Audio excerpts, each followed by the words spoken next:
Derek, the Yes, sir. USMNT actually made it to the Gold Cup final.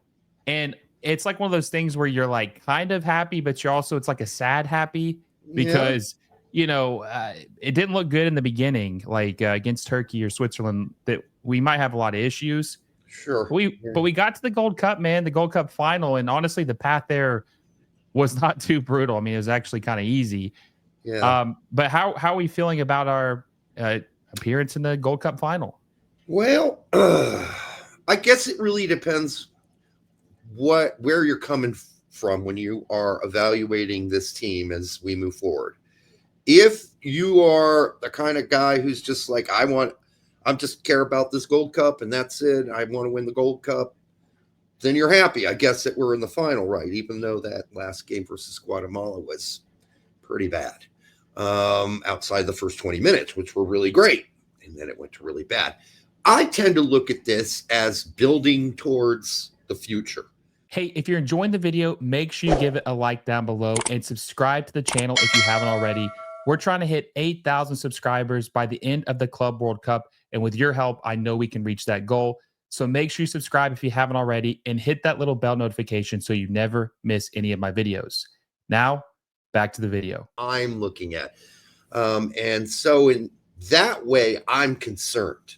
I'm really concerned. I'm glad we're in the finals. And maybe we'll learn more against Mexico. But we just took 2 steps back in that game versus Guatemala. And all the fake outrage from Tim Ream, etc., that's not good. It's not going to help us moving forward either. It's as if this team needs a PR firm. So, yeah, I'm actually really concerned because the last game wasn't just a bad game for the last 65 minutes. It spoke to some sort of disconnect going on both emotionally, physically, and mentally in the team as a group. And I'll tell you, a lot of them look pretty tired too. So on the pitch, so I'm concerned. That's where I'm at right now. A lot of games played. Yes. What is this? This is 2 friendlies, 3 in the group, and 2. So what? Quick math: 7 games so far, and then the final will be the 8th game, if I'm not And mistaken. we're not subbing much, so we're waiting till 75th minute to sub. So no wonder these guys are tired. I mean, I thought Tillman looked like he needed to get off. Agumon needed to get gone in the 60th minute. They looked tired to me. There were other tired legs out there too, but to wait all the way till we're talking the 75th minute to start pulling guys and replacing, get fresh legs in there. I don't know, a little surprising to me, and that's more of a concern on Poach than it is the players.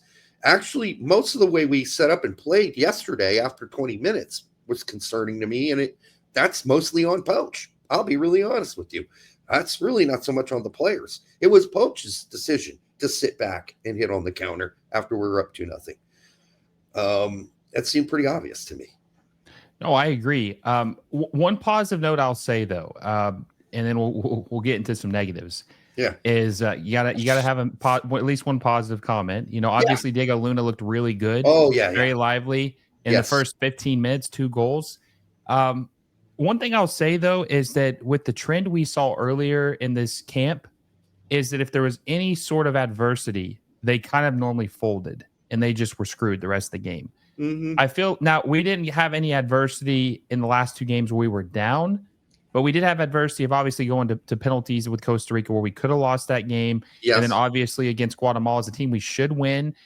They were kind of bullying us there for a while, and we just didn't know really what to do. And they could have drawn that game and went to penalties again. Mm-hmm. But we found a way to win in both matches, and I do think that that's something that can't be overlooked because you got to learn how to win.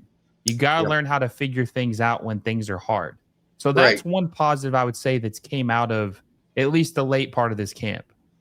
Yeah, I mean, the other positives are sort of individual players, and we've talked about this before. The fact that Malik Tillman has used this Gold Cup to blossom as a player and show how many more levels ahead he is of almost everybody else on the pitch. Amazing. Great. The blossoming of Diego Luna. And, the 2 goals he scored yesterday, tell us we've got a real player on our hands. Like most of us knew that anyhow, but this was his moment to show it and to take leadership, and he did. So those are two great things. We were happy about what we were seeing from Richards, but game yesterday, there were some issues there so there's the good, and there's still, again, I'm sure we're going to get into it. There's some things we need to work on. Yeah, so let's go ahead and get into some of the weaknesses heading into the Mexico game, right?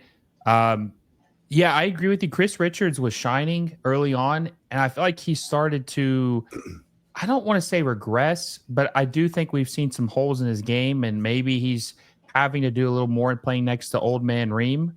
Maybe that's something that's kind of exposing him a little bit more. But I honestly think in the Guatemala game that Tillman and Luna were the only, and Freeze. I think Freeze had some key saves that saved us that game. But based on what I saw, those were the only three people you could say had a good game. Everyone else was either mid or just completely stinking the joint up. Yeah, no, I'd say that's pretty fair. And that's after the first 20 minutes, right? Yes. That was kind of everybody going mid. And so you have to kind of wonder, where did that dysfunction come from? Where did that attitude come from? Well, I mean, Poach talks about in his interview, the fans, they were really loud and they kind of shook the team. I'm not word for word, but that's kind of what he said. I thought, really? U.S. teams have been used to playing away games at home for a really long time. This guy is surprised. There are a shitload of Guatemalan Americans. Yeah, there are a lot of Guatemalan Americans, and they probably drove from anywhere within 200 miles to get to this game. And they're there to support their team. This is not surprising, number one. Yeah. So I'm concerned about, again, the coach. Like, if that's all he knows, then maybe he learned something. But there are other concerns. It's just the way we continue to set up in the same way. Like, if you watched the last game versus Costa Rica, and you were the manager of the Guatemalan team, you had the whole map of how we were going to play laid out before you, because we changed absolutely no one, and we changed none of our patterns of play. They were exactly the same. So it's easier for them to kind of plug up the holes. They started with a high press, but even when they fell back a little, they were able to kind of clog up things. And they made sure we couldn't do what we did against Costa Rica by early on pushing us and pressing us high. And so we couldn't dilly-dally in the back anymore. And there were no through balls from Tim Ream or Chris Richards switching fields. That just didn't happen. They didn't have time. So that ball ended up going back to Freeze and recycled back to Freeze, and Freeze would just hammer it down the pitch to Aguiman the whole game. The whole game. This was like, they made sure we couldn't play out of the back. At least we weren't stupid enough to continue to try, because that almost cost us a couple times early on in the game. But at the same time, if that's how easy it is to shut down our game plan, well, you're broadcasting our game plan, number one, and then you play exactly the same way. Well, the Guatemalan manager watched the film, dude. You can't have the exact same game plan going into the next game. Because let's be frank, we could have funneled up the ball there by messing around with our back line early on, and we would have been down 1-0, and we almost were at one point. So, the patterns of play, very concerning for me, very predictable. Okay, if you had to pick between one of these position groups, who do you think had the worst game against Guatemala? Do you think the back line had a worse game, or the midfield? Midfield. Yeah, I agree with that. It was the midfield. They seem to get outnumbered quite a bit, and a lot of sloppy passes and giveaways. And this is after. I mean, there were some mistakes in the first 20 minutes. Don't get me wrong. We did have to score 2 goals in those first 20 minutes. But those issues lasted through the whole game. I mean, they outnumbered us in midfield. They pressed us high. And there was no one open. There was no – and me and Brett and I were talking about live on them. Why, when the ball's on the right side, does nobody on the left side move? Nobody moves. They just stand there. So if you're going to break a team down, people got to move. It's period. End of story. So, That's also extremely concerning. But I would say the midfield put the backs in peril. Is there one particular midfielder that you thought had a worse game than the others? I mean, I honestly thought if I had to rank it, Luca De La Torre was probably the worst of the three. Sebastian Berhalter was probably second, but I'll be honest with you, I was talking to Adam about this too. I don't think the Tyler Adams looked good either. He didn't. And I know he was yelling at guys all game long. You could see him physically aggravated. Like, hey, you're supposed to be here and you weren't here. So I had to cover your shit. Like, there was disorganization completely in that midfield. It didn't seem like they were all on the same page. And again, I think that comes down to the fact that Guatemala very early on knew we were going to drop Adams super deep in between Richards and Ream. And they knew that. And they pressed because they knew that if they did, we'd have to pass it back to Freeze, and Freeze was just going to boot it down the field. And they had ample time to regain possession because the guy we were booting it to was covered by two center backs all game long, Ajiman. And it's not really his thing to take balls out of the air, ground them down to his feet, and make a nice pass. It's not really his game. So they had it all read. So again, we can blame the midfield, but I think, again, the disorganization seems to be the game plan and the patterns of play being so predictable that Guatemala knew exactly what Adams was going to do, how deep he was going to drop, and they knew exactly the remedy for it. They had prepared for that game. We didn't. And it showed. No, I agree. As far as players, the worst player on the pitch, and most people can predict who it was going to be, and maybe they're going to say we're hating on this man, but I think we're just being fair. I think Patrick Ajimong was the worst player on the pitch yesterday for the USMNT. Yeah. And I think if we want to talk about two moments for me that perfectly encapsulates his poor performance, not just in this game, but in this camp, for me, there was the pass. I want to say, who was the pass from? It was when we were on the left side attack. Mm-hmm. And I can't remember who the pass was from, but where he, he tried to go on the goalkeeper. He was too slow, and he obviously didn't have he couldn't score. But the two that stood out to me was obviously the pass to Luna that was behind him, not the through ball, which he probably would have had a first half trick if he'd done that. Yep. And the second one was when he was offside. The goal wouldn't have counted, but just finding the back of the net would have been good for his confidence. It was a one-on-one with the goalkeeper. It was offside, but if he, that just proves he can't even do that. Even when the goalkeeper knows it's not going to count, one-on-one, he still can't score. And later on, Aronson put that ball in a little too heavy, but you chipped. So it was Aronson. Yes, it was Aronson. Yeah. You got to chip the goalkeeper. And instead, he kicked it straight at the goalkeeper. And that one wasn't offsides. Now, the one you were talking about where it was a 2-on-1 almost breakaway, 2 on 1.5 breakaway.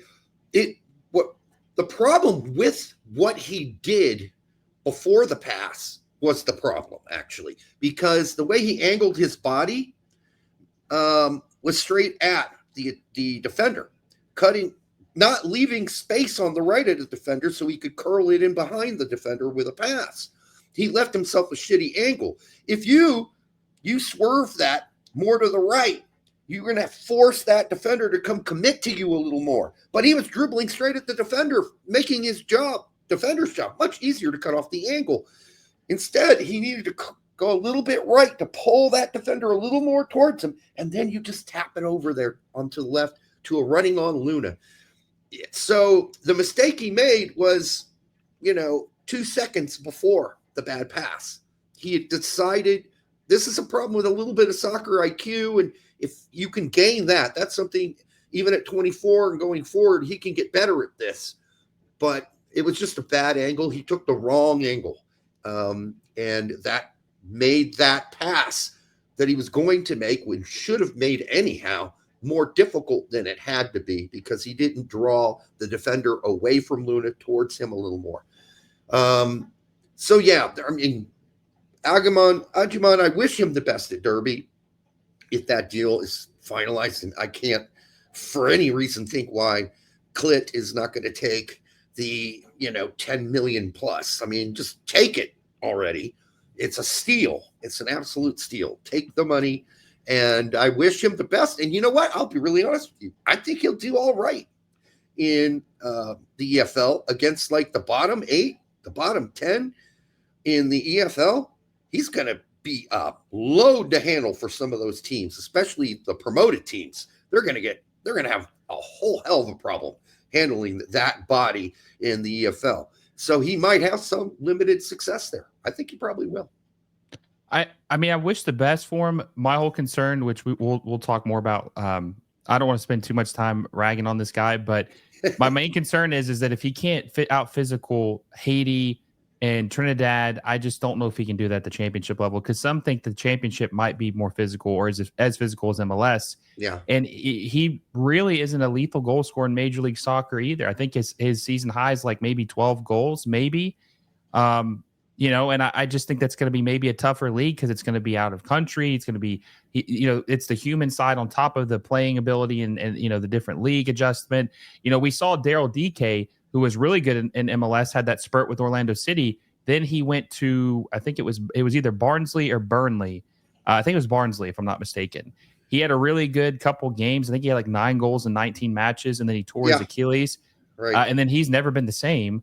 Right. And I think Daryl DK is a way better scorer than Patrick Ajimong is. Well, he doesn't. He's got way better balance than Bombito does. So, I think that's going to be his number one thing. I remember when Aronson was falling down all the time, right, in the Premier League, and we're like, dude, what are you doing? It wasn't a balance problem. He thought he could draw fouls. It was absolutely absurd. I guess he got used to some of the MLS reffing or something. I'm not sure what made him think that every time he got tapped, he had to fall down on the ground. That is not the problem, because Aronson solved that problem last season with Leeds. He barely ever flopped on the ground. Well, not as much, 80% less. Less than, yeah. Yeah. Ajimon, on the other hand, this is a balance issue. This is an awkwardness issue. This is a balance problem. This is not something he can fix overnight by just saying, I refuse to fall down anymore. This is something he's going to have to seriously work on. I don't know what you can do about it.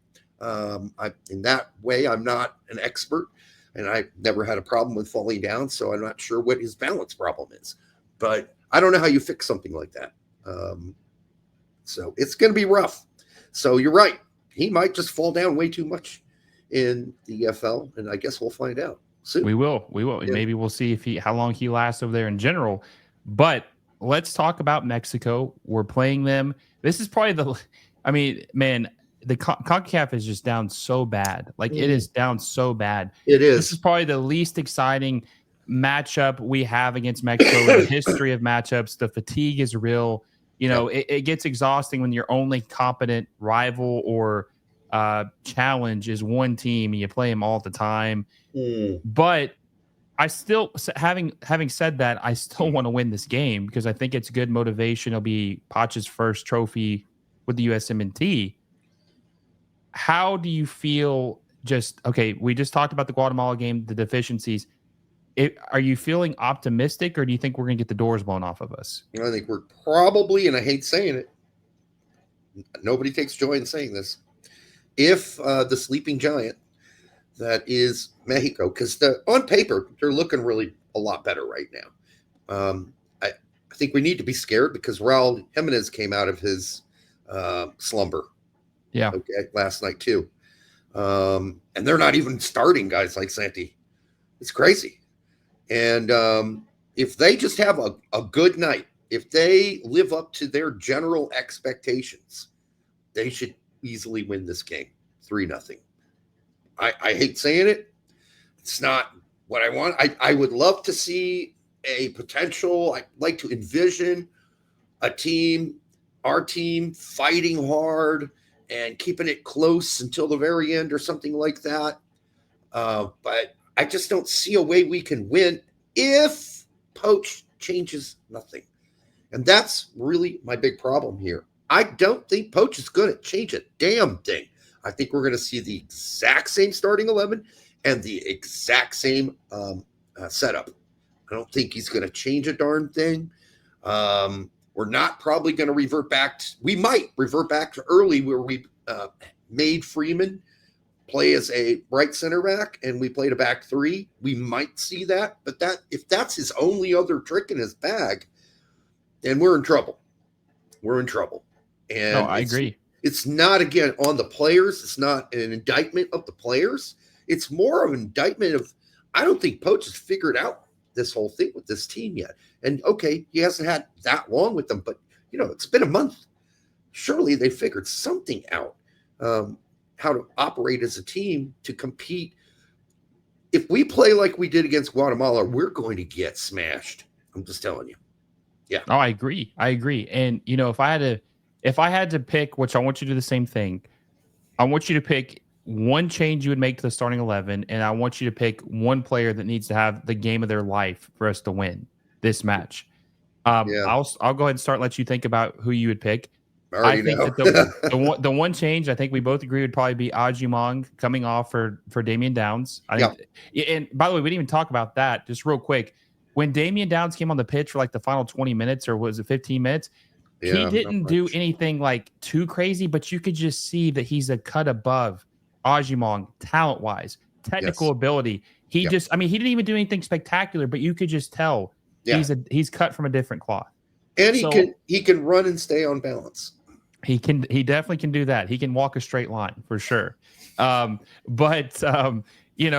think that having someone like that could make a difference. And so that would be my substitution. And as far as who I think is going to have a good game, I think it's going to have to be the guy who has elevated his status with the USMNT the most throughout the tournament.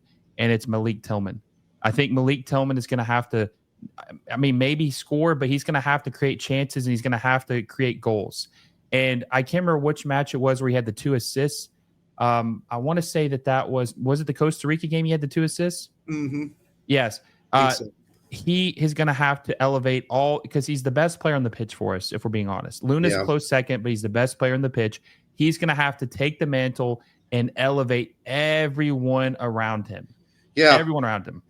Kind of a challenge, though, isn't it? Because Mexico knows that, too. And so just like Guatemala tried to, Mexico's going to try to take Tillman out of the game. So they're going to say somebody else is going to have to beat us.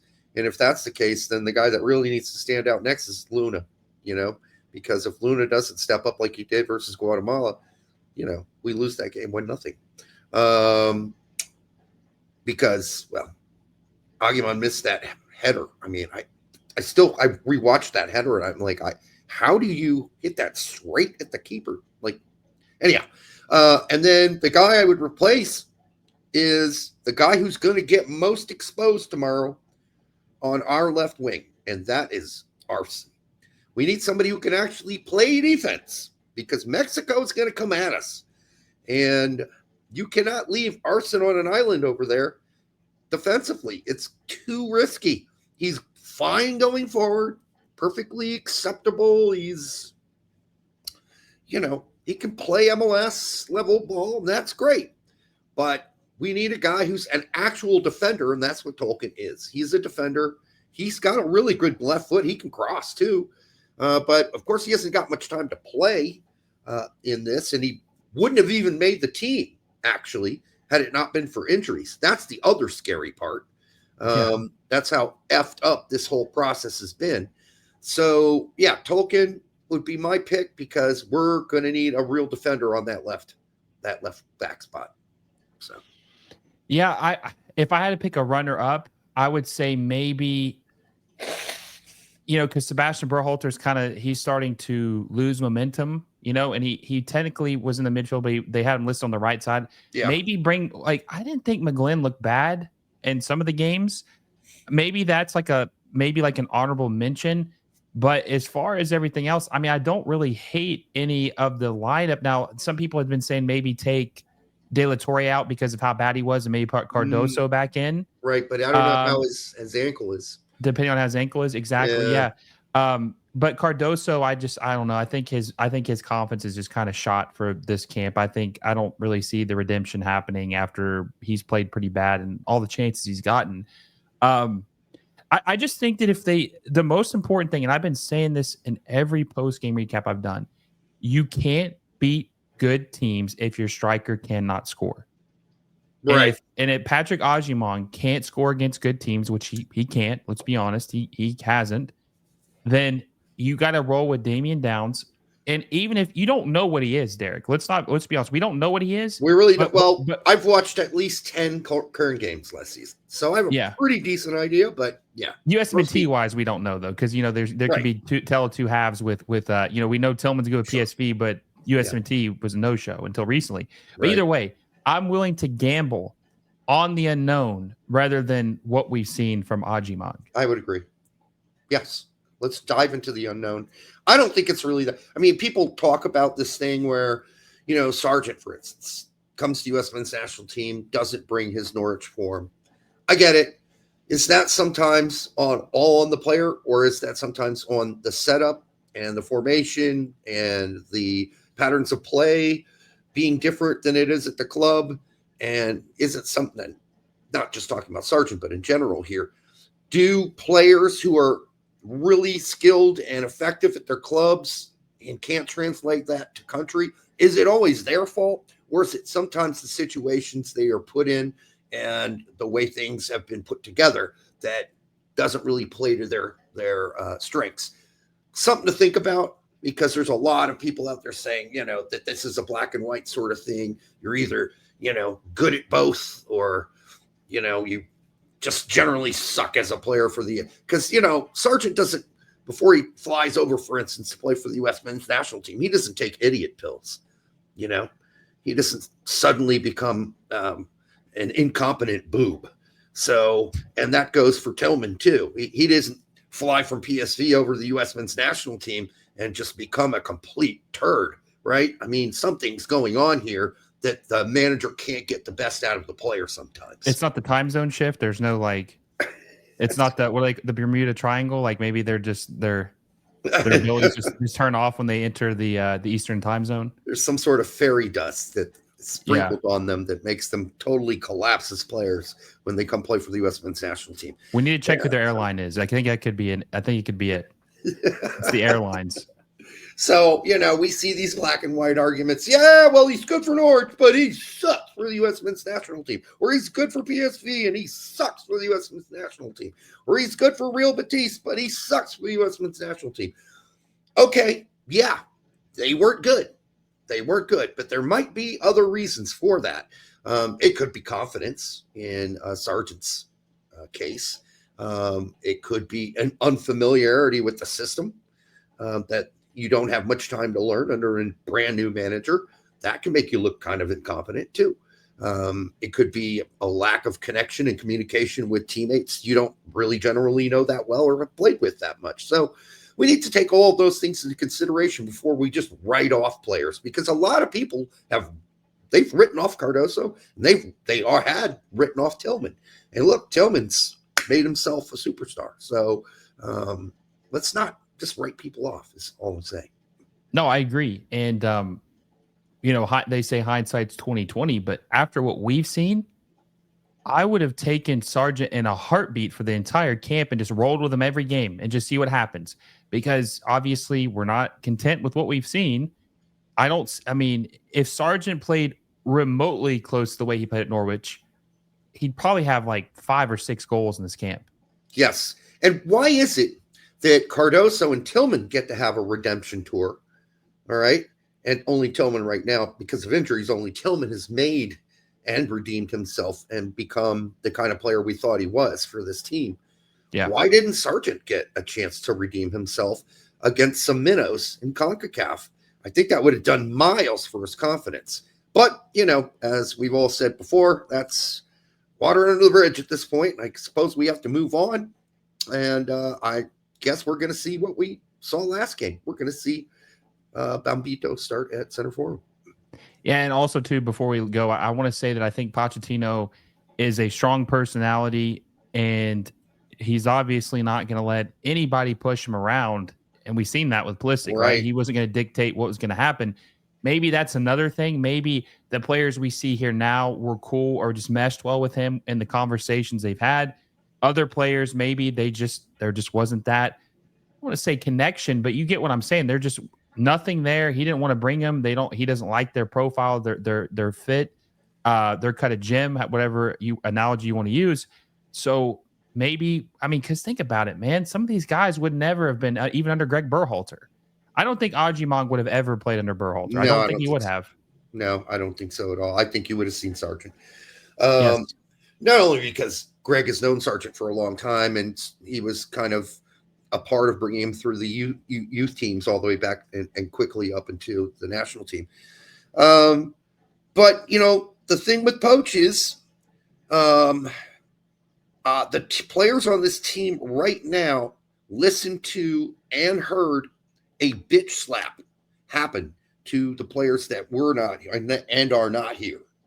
He publicly bitch slapped all those players, right? He went on Timmy's show and Landon's show and said, yeah, a lot of our guys don't bring that fire like the best players in the world that I've coached them. They all brought that to the national team. They never refused to go to the national team, ever. And he publicly rebuked those players. And so I think he has shown who the boss is. And to give him credit, he did take over a team that was a player-run team. Yeah. And even Greg has admitted as much at this point that he gave the players too much say and too much power. And that was part of the culture problem. And basically, Poach just arrested that power from them, bitch slapped the players that aren't here, let them know who the boss is. The whole point we're going forward is we're getting closer to that World Cup is, are we going to recover from that? Are we going to rebuild and restitch this back together? Are the players that aren't here now going to be reinvited back in and embraced? Have they learned a lesson from this? We'll see. We shall see. There's so much to come, so much speculation. It's kind of, in a way, makes it the most interesting, the U.S. team has been in a while in a lot of ways because of all the questions that are floating around. Drama always sells. Drama, baby. Before I let you go, give me your score prediction. What do you think the final score is going to be of this match? I hate saying this, but I think it's going to be 3-1 Mexico. Damn. I'm close. I'm right behind you. I'm going to say 2-1 Mexico. 2-1. Yeah. I think that we're going to be frustrated. We're probably going to be thinking, man, what if? I mean, that's what a lot of this camp has been. What if? But I think that we're going to fall short, and it's probably not going to be it's not going to be a fun night on Sunday. I hope I'm wrong. I do too. But I'm telling you, Mexico's going to be up our ass. They're going to be pressing the shit out of us. They are not going to let us fiddle around and build out of the back. We're going to end up booting the ball up to Ajimon for a good portion, or whomever, at midfield for a good portion of the game. And I just think that if we're going to try to play possession ball the way Poach wants to play it, they're going to be much better at it than we are. And they're going to dominate possession, the ball. They're going to have more shots. It could be a rough night. Now, if I am wrong, thank God. Yeah. Thank God I'm wrong, because I want to win. It'd be really good for the program. I want more people to start watching this team. My big fear is a lot of people show up on TV to watch this game, and we get our ass handed to us. So that kind of makes me a little nervous. Me too. And I want to say this. If Patrick Ajimong has a great game against the USMNT, I'm not going to be upset about it. I'm going to be happy for the kid. I want him to do well. I want him to play well. I want him to contribute. I want him to help this team win at any cause, right? Yep. Me and you and everyone else are just calling it like we see it, balls and strikes. If he comes out here and has a hat trick, man, you'll see me on Twitter saying, hey, man, that was a great game. You deserve all the credit in the world. Yep. But, if he lays an egg again, then we're going to call that out too. So, yeah, I think people, and we were kind of talking about this earlier, too many people live in this black and white world where either you're for or against a player, and that's just not how it is. Personally, I got nothing against Patrick Ajimon. I've only been told that he is a wonderful person and a wonderful, wonderful guy that works really hard. And working hard, obviously, we can see that on the pitch too. We know he's giving it his best, and it's not his fault that he's starting. All right. Somebody said, you're starting. He said, I'm there for you. That's not Patrick's fault. So we get into this whole thing where, oh, you just a hater, you hate this guy. No, I don't hate him at all. I just think that he's got a lot of issues and things to develop in his game. And I and you and others are going to point it out when we see deficiencies. It's kind of what we do. It's why we cover the game. If you don't want to hear that and all you want to hear is fairies and sparkle dust and Disneyland horseshit, go listen to some Fool. That's all I would say. Go listen to Fools. Hey, you didn't hear? They say if you criticize the game, you don't know ball. That's or you're racist, by the way. That's seen that talking points. That's because we want an African American Dominic Downs to start instead, right? That makes us racist. Okay, yes, yeah, I did see that. Yeah, yeah, pretty crazy, huh? It is. Yes, it makes no sense. But hey, when they pull that out, they're just talking nonsense. So Derek, I appreciate you for coming on, my friend. Guys, make sure you go check out his channel at the Straight Red Card. Him and Brett will be doing a live watch along on Sunday, right? For the final game. They've been doing live watch alongs the whole entire camp. Yep. Make sure you check it out. Should be a good time. We'll see if we can lift the Gold Cup trophy. Hopefully we can. Appreciate you coming on, my friend. Any final words before we go? No. I just had a good time coming on, and I just make sure everybody knows that, hey, even if we lose, don't get down. All right? Don't get all depressed. And, it's not. There should be something else in your life, family, friends, that can keep you pointed in a positive direction. So don't invest yourself so much into this that it turns you into a dark lord. Nobody wants to go there. All right? Exactly. It'll be fine. It will be fine. It will. This too shall pass. This too shall pass. Well, guys, I appreciate you for tuning in. Make sure you like the show if you enjoyed it. Until next time, guys, I will see you all soon.